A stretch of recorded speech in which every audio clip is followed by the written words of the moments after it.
আমার শ্রদ্ধেয় বন্ধুগণ, আমার জীবনরেখা চ্যানেলের পক্ষ থেকে আপনাদের সকলকেই আন্তরিক অভিনন্দন জানাই।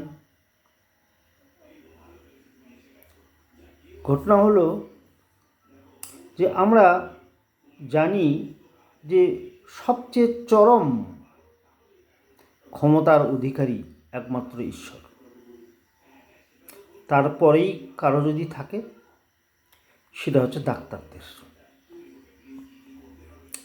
ডাক্তার এবং শিক্ষক এদের ধর্ম থাকে না। যেমন একটি স্কুলে হিন্দু, মুসলিম, বৌদ্ধ, খ্রিস্টান, শিখ, ইসাই সব ছাত্রই থাকে। তাদেরকে পাঠদান করে কোনো মুসলিম শিক্ষক বা হিন্দু শিক্ষক বা খ্রিস্টান শিক্ষক, তারা করে। সেখানে ধর্মের কোনো বিচার হয় না। আর একটা জিনিস দেখা যায় যে হসপিটালে যারা চিকিৎসা করে, যেসব ডাক্তার রয়েছে, তারা কখনো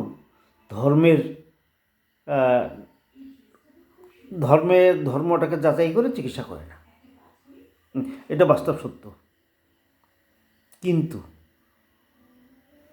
কি দেখা যাচ্ছে যে একজন অন্তঃসত্ত্বা, তা একজন ডাক্তারের স্ত্রী, তিনি দীর্ঘকালীন ধরে যে ডাক্তারের চেক আপে রয়েছেন, তিনি তার প্রকৃত নামটা জানার পরে বলে দেন যে আপনি মুসলিম, আপনার চিকিৎসা আমরা করব না। ব্যাপারটা ভাবুন। লেডি গাইনোকোলজি ডাক্তার, মাতৃ, যাকে মাতা বলা হয়, সেই মাতা একজন চিকিৎসা করতে আসছে, প্রথমত রোগী, তারপরেই হচ্ছে পুত্র বা পুত্রী সমতুল্য। যে চিকিৎসক মাতাটি বলল যে চিকিৎসা করব না, প্রথমত আমার মনে হচ্ছে তার ব্রেন খারাপ হয়েছে।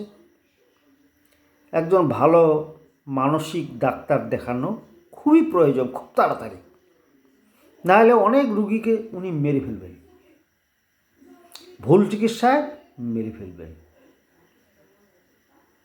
প্রথমে ওনার চিকিৎসা খুব প্রয়োজন। উনি নিজেও জানেন না উনি কোন পেশায় নিযুক্ত রয়েছেন এবং ওনার করণীয় কী।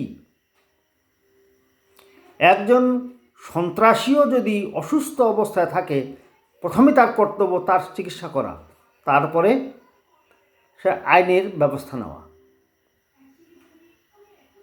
যারা এইসব গাইনোকোলজি বা ডাক্তার এই মনোভাব নিয়ে চলছেন, তারা হুঁশিয়ার।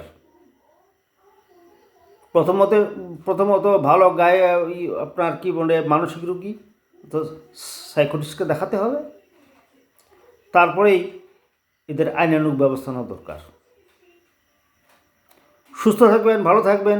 আমার কথাগুলো যদি কারো গায়ে লাগে বা মনে লাগে কোনো ডাক্তারের, তাহলে ক্ষমা করবেন, কিন্তু জিনিসটা ভালো করেননি। দাঙ্গা লাগানোর চেষ্টা করছেন এভাবে হিন্দু মুসলিম। আপনাদের লজ্জা থাকা উচিত। ডাক্তারি করেন, নিজের ব্রেনটাকে আগে ডাক্তারকে দেখান যে মস্তিষ্কের মধ্যে কী কথা গোলমাল হচ্ছে, কোন গ্রন্থির গণ্ডগোল হচ্ছে, পিটুইটারি গ্রন্থি কী করছে, এটা দেখুন ভালো করে আগে। ভালো থাকবেন, সুস্থ থাকবেন। আমার জীবনরেখা চ্যানেলকে সাবস্ক্রাইব করতে ভুলবেন না। জয় হিন্দ, বন্দে মাতরম।